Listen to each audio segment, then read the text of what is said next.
Everyone, my cute little Wangshan family. हम born to be queen का next part start करते हैं। Let's start. 1.5 घंटे हो चुके थे विंग को लिवर रूम में गए हुए। विंग दर्द से चिल्ला रहा था, जैसे कोई उसे नरक की ओर खींच रहा हो। वह बुरी तरह से पसीना पसीना हो रहा था।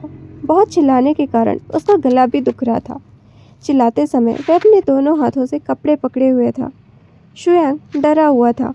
वह किसी से भी ज़्यादा डरा हुआ था, क्योंकि वह अच्छी तरह से जानता है कि विंग इस बार अपनी जान गंवा सकता है। वह बुरी तरह रोना चाहता था और यह बात सबको बताना चाहता था, लेकिन वह ऐसा नहीं कर सकता क्योंकि उसने विंग की कसम खाई है वह यह बात किसी को नहीं बताएगा। वहीं वो 3 छोटे राजकुमार वहाँ मौजूद थे। वो विंग के चीख सुनकर उन्हें सिहरन सी महसूस हो रही थी। वो बहुत डरे हुए थे। अंततः चीख बंद हो गई और पूरे पवेलियन में एक बच्चे की रोने की आवाज़ गूंज उठी। उनमें से 6 खुशी से मुस्कुराए। जे ने खुशी से हाइकॉन को गले लगा लिया, जबकि हाइकॉन ने भी उसे गले लगाया। लेकिन तभी चिकित्सक वहां आ गया। उसके चेहरे पर चिंता की लकीरें साफ दिख रही थीं। फिजिशियन ने चिंता और थोड़ा डर के साथ कहा, ओ पत्नी विंग की नब्ज धीमी हो रही है। सिजोई कुछ बोलता, तभी दरवाजे से एक गुर्राने की आवाज़ आई। क्या कहा आपने? वो वांगची था। यद्यपि वांगची को कमरे में प्रवेश करने की अनुमति नहीं थी, लेकिन फिर भी वह किसी की बात सुने बिना कमरे में प्रवेश कर गया। खून की तेज गंध उसके नाक पे घुसी और उसकी आंखों से आंसू गिरने लगे। उसकी आंखें बिस्तर पर पड़े उस नाजुक व्यक्ति पर अटक गईं और बच्चे के रोने की आवाज़ उसके कानों में गूंज रही थी। एक नौकरानी ने बच्चे को लेकर उसकी ओर आई, लेकिन उसने बच्चे को नज़रअंदाज कर दिया और विंग की ओर चला गया, जो बिस्तर पर लेटा हुआ कमज़ोर आंखों से वांगजी को देख रहा था और कमजोरी से अपना हाथ वांगजी की ओर बढ़ाया। वहीं वांगजी ने अपने कांपते हाथों से विंग के हाथों को पकड़ लिया और वो जमीन पर ही बैठ गया। विंग धीरे से मुस्कुराया और अपना हाथ वांगजी के गालों पर रखते हुए उसके आंसू पोंछे और कमजोर ढंग में कहा, रो मत। वांगजी उसकी आंखों से आंसू बह रहे थे। उसने कहा, आई एम सॉरी विंग, मुझे माफ़ कर दो। वहीं विंग ने मुस्कुराते हुए कहा, तुम्हारी गलती नहीं है। तभी वांगजी ने अपनी टूटती आवाज़ में कहा, नहीं मेरी है, मुझे तुम्हें प्रेग्नेंट ही नहीं करना चाहिए था। तुम मेरे कारण इतना कष्ट झेल रहे हो। वहीं विंग ने थोड़ा सा मुस्कुराते हुए कहा, बेवकूफ़। वांगजी ने कहा, प्लीज़ जल्दी ठीक हो जाओ विंग। उसने विंग की हथेली पर किस किया। वहीं विंग उसकी आंखों से भी आंसू गिरने लगे। उसने कहा, मैं डर गया। विंग शांत हो गया। विंग अब अपनी आंखें नहीं खोल सकता था। वह थक गया था, वो कमज़ोर था, उसके शरीर में शक्ति नहीं बची थी। उसने मजबूत आभा को हराने की कोशिश की, लेकिन वो कमज़ोर था और वह अपनी आंखें बंद करने के अलावा कुछ नहीं कर सका। उसकी पलकें एक दूसरे से लिपट गई। उसकी आंखें बंद आंखों से पछतावे, प्यार और देखभाल वाले चाहतों के आंसू गिरने लगे। पूरे पवेलियन में बसंत की हवा बहने लगी। फूल खिलने लगे। तितलियां एक फूल से दूसरे फूल पर दौड़ने लगी। पूरी प्रकृति ने उस नवजात शिशु को अपनी गोद में लिया, उसका स्वागत किया। लेकिन कैसा दुर्भाग्य, इस प्रकृति ने दूसरे को जीवन देने के लिए एक का जीवन ले लिया। कोई भी इस पुकार को शांत वातावरण के प्रति विनम्र नहीं था। कमरे में प्रवेश करते ही केवल अपने पिता को बिस्तर पर लेटे और ठंडे ओर को अपने गले लगाते हुए देखा। वहीं वांगजी उसकी आंखों से आंसू गिर रहे थे। उसने मम्बल करते हुए कहा, I am sorry. Now modern world. Kevin ने एक्साइटली पूछा, टीचर इसके आगे क्या हो? केविन वो जो एक स्टूडेंट। तभी रिंग रिंग रिंग घंटी बज गई। विंग ने चकल की, साउजन ने चकल किया और सॉफ्टली कहा, अब घंटी बज गई। केविन ने एरोगेंटली एनोयंस में ग्रंट करते हुए कहा, दिस फकिंग विल। तभी विंग ने स्ट्रिक्टली कहा, नो कर्स केविन। केविन ने सैड पाउट करते हुए कहा, सॉरी सर। वहीं जैन ने सख्ती से कहा, मैं पूरी क्लास में तुम लोगों को कहानी सुनाने में बर्बाद कर दिया, क्योंकि तुम सबने इतिहास में अच्छा किया है। मैं आगे से ऐसा नहीं करूँगा, समझे? केविन ने विनी करते हुए कहा, नहीं। वही पूरी कक्षा केविन के साथ विनी कर रही थी। जैन ने उन्हें एक हल्की मुस्कान दी और कक्षा से बाहर चला गया। वहीं बालकनी से गुजरते हुए शौचन ने प्रकृति में अंतर देखा। नए खिले फूलों पर मीठी चमक थी। मधुमक्खियाँ शहद इकट्ठा करने के लिए एक फूल से दूसरे फूल पर दौड़ रही हैं। तितलियाँ हर जगह देखी जा सकती हैं और यह फिर से ही वसंत है। साउजन हाथ में किताब को कसते हुए बाहर की ओर देखा और खुद से मुंबल किया, मुझे इससे नफरत है। अब कितने साल हो चुके हैं जब से विंग ने अपने एम्परर को नहीं देखा। 3 साल, 36 महीने, 156 सप्ताह, 1095 दिन, 26,280 घंटे, 15,76,800 मिनट और 9,46,08,000 सेकंड। इतना लंबा समय हो गया जब विंग ने अपने सम्राट, अपने बच्चे, अपने परिवार को नहीं देखा। विंग उसका गला सूख रहा था। उसने कहा, मैंने उन्हें अब नहीं देखा। विंग जब अस्पताल में उठा, विंग जब पहली बार अपनी आंखें खोली तो वह हॉस्पिटल के बिस्तर पर लेटा था। उसके पिता और बड़े भाई उसकी हालत को देखकर रोने लगे। उन्होंने कहा कि वो 4 घंटे तक बेहोश था, लेकिन उसने इस 4 घंटे में 1 साल से भी अधिक समय का टाइम उस नोबेल में जिया था। उसने अपने मन में सोचा, मैंने सभी से बात करने की कोशिश की, लेकिन अंत में उन्होंने सोचा कि मुझे कुछ समय के लिए आराम की ज़रूरत है। मेरे पिता ने मुझे ड्रग टेस्ट के लिए भी मजबूर किया और उसके बाद भी मैंने उन्हें अपने बारे में बताना बंद कर दिया।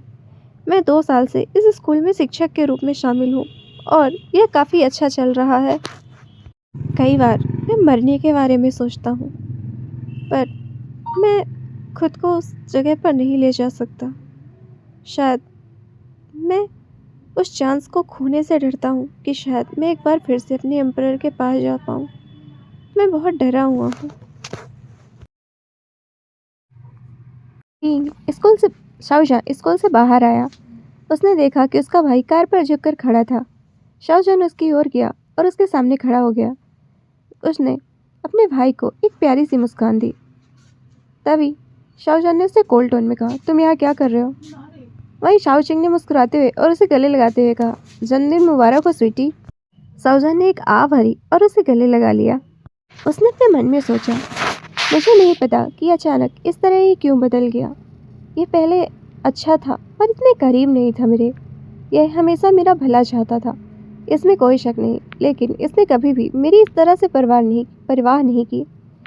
यह कुछ नया महसूस हुआ है, लेकिन मुझे पता है ऐसा क्यों है। 3 साल पहले हुई घटना के कारण वह मुझे खोने से डरता है। डॉक्टर ने कहा कि कुछ दिमागी खराबी के कारण मैं अचानक कोमा में चला गया, और अगर कोई सख्त या दर्दनाक चीज़ मुझे लगी है तो मैं मर सकता हूँ।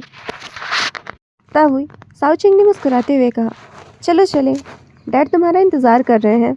साउचन ने नोट किया। साउचन आगे की सीट पर बैठा, वहीं शाओचिंग कार को चला रहा था।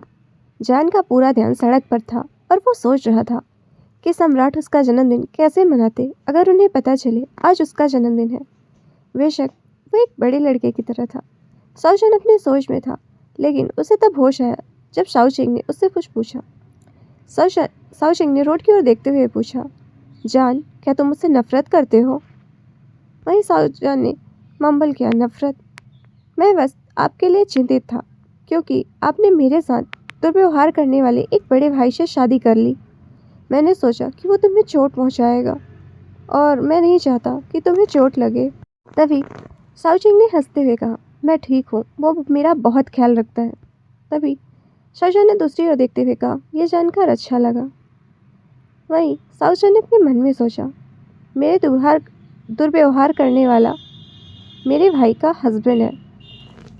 वाह, हाँ, मेरे भाई का हस्बैंड वांग यीबो का बड़ा भाई है। मुझे डर था कि उसका बड़ा भाई भी उसके जैसा निकलेगा, एक पागल सन की कमीना।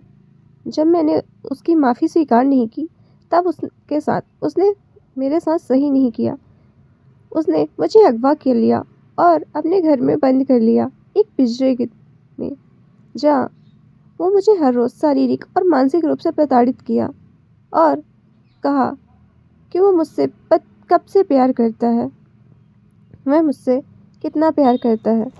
यह मेरे लिए एक सदमे की तरह था। लेकिन जल्द ही मुझे मेरे दोस्तों और माता पिता द्वारा ढूंढ लिया गया। ईवो को उसके माता पिता ने अस्वीकार कर दिया और उसे जेल में भेज दिया, और वह अभी भी जेल में है और अपने मानसिक स्वास्थ्य के लिए दवा लेने की बात कर रहा है। मैंने सुना वो बेहतर हो रहा है। पहले मुझे लगा कि उसका संबंध मेरे सम्राट के साथ हो सकता है, लेकिन मैं गलत हूँ। वह और मेरे सम्राट बिल्कुल अलग है। शवशन उदास था, उसकी आंखों में आंसू थे, उसका दिल दुख रहा था। उसने अपने मन में सोचा, क्या मैं कभी वापस अपने सम्राट के पास जा पाऊंगा?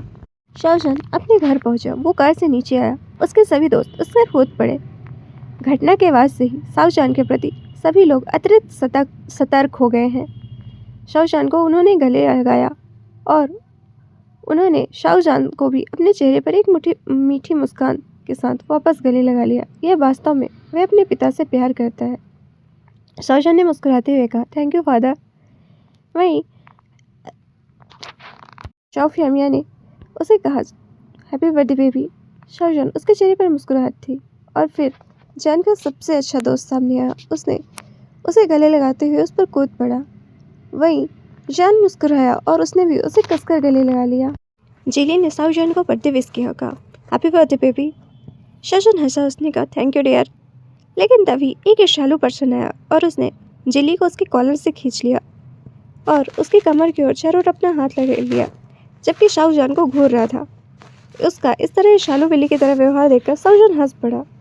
वहीं उस पर्सन ने शाहजहां की ओर क्लियर करते हुए कहा, मेरे हस्बैंड से दूर रहो। शाहजहां हंसा और कहा, हम सिर्फ दोस्त हैं। उस पर्सन ने आइज रोल की और कहा, हाँ हाँ मुझे पता है। वेल, ये पर्सन वेनिंग की तरह दिखता है, पर ये वेनिंग नहीं है। मुझे उसकी भी बहुत याद आती है। शाहजहां ने दुखी में अपनी मुट्ठी खींच ली। तभी शाओ यू ने शाहजहां के करीब आते हुए कहा, जन्मदिन मुबारक हो शाहजहां। उसने कोल्ड टोन में कहा और उसे एक भेंट दिया। शाहजहां ने भी कोल्ड टोन में कहा, थैंक यू, और उसने बाहर ले लिया। तभी शाओलू वहाँ पर आई। उसने मुस्कुराते हुए और कोल्ड टोन में ही कहा, हैप्पी बर्थडे शाहजहां। शाहजहां ने थोड़ा मुस्कुराया और कहा, थैंक यू डी। बहुत कुछ बदल गया है, लेकिन शाहजहां की माँ का व्यवहार उसके प्रति कभी नहीं बदला। समय बीतता गया और शाहजहां को सब कुछ अब कम मुश्किल लगने लगा। उसने अपने दुखों को भूलने की कोशिश की और वहीं अपना जीवन जीने की कोशिश की, लेकिन ऐसी कोई रात नहीं थी जब शाहजहां रोया ना हो। समय सब कुछ ठीक कर देता है। यह शाहजहां के लिए नहीं था। शाहजहां के पिता चाहते थे कि जान अब शादी कर ले, लेकिन उसके दिल में अब केवल एक ही आदमी का नाम था और इसीलिए उसने कभी शादी नहीं की, भले ही उसके पिता ने उसे मजबूर किया हो। उसने अपने पिता की अपनी जान से मारने की धमकी दी, इसीलिए शाओ फंगम्यान ने उसे मजबूर नहीं किया। और समय किसी की नहीं चाहे सुनता, ना ही जीवन की। मरना तो सभी है और यही एक प्रकृति का नियम है। और इसी के साथ ही शाहजहां इस मॉडर्न युग में के समय भी वास्तविक रूप से अपना जीवन खो दिया। तो गाइस, स्टोरी यहाँ ख़त्म होती है। अब आप सब लोग इस बात से लेकर कंफ्यूज होंगे, तो मैं आपको स्पष्ट कर दूँ, यदि हम शाहजहां को अभी नहीं मारना था तो हम आधुनिक समय में वापस क्यों लाए? और अगर हमें इस समय वींग की मृत्यु के बाद सम्राट वांगची और उनके बच्चों का क्या हुआ? मैं चीज़ों को इतनी मुश्किल क्यों बना रही हूँ? मैं शाहजहां को चोट क्यों पहुँचा रही हूँ? और मॉडर्न में वांग यीवो और प्राचीन के वांगजी दोनों के बारे में क्या है? तो सबसे पहले वो दोनों पूरी तरह से अलग व्यक्ति हैं और उनका एक दूसरे से कोई संबंध नहीं है, जैसे वो तो अलग अलग व्यक्ति हैं। और सबसे पहले शाहजहां उस नोवेल के एक अतिरिक्त सोल की तरह था, इसके अलावा कुछ भी नहीं। उसका जरूर आधुनिक एक समय में फंसा हुआ था जहां वो मरा नहीं था। और विंग शाहजहां का पूरा परिवार मॉडर्न युग में था और विंग जो कि हिस्ट्री में था, वो सिर्फ कुछ पल के लिए वहाँ गया था। तो शाहजहां जो बॉर्डर युग में वापस आया, उसने अपना जीवन काल पूरा किया और यहाँ से चला गया। गाइस, बस ये स्टोरी यहीं ख़त्म होती है। ये स्टोरी एक सिंगल सोल की थी कि वो किस तरह से एक नोवेल में गई और उसने एक सम्राट को किस तरह से बदल दिया। एक सम्राट जिसकी कई कॉन्केवाइन थी और आखिरकार वो एक सिंगल सोल के लव में फंस गया और इतना प्यार कि उसने लाइफ टाइम सिर्फ उस सोल के लिए बिता दी। उसने दोबारा किसी और से ना तो मैरिज की और ना ही किसी और ओमेगा की ओर देखा। वो हमेशा विंग की याद में ही रहा। और रहा राजपाट, तो अगला राजा सिजोई बना, क्योंकि सिजोई में राजा बनने की सारी काबिलियत थी। वहीं हाइक्वान कभी राजा बनना नहीं चाहते थे और ना ही किसी अन्य राजकुमार को राजा बनने में दिलचस्पी थी। तो अब हम इस स्टोरी का अंत करते हैं। प्लीज़ गाइस मुझे बता दीजिएगा अब आपको नेक्स्ट किस टाइप की स्टोरी चाहिए, देन हम ऐसी स्टोरी लिखेंगे। Bye bye.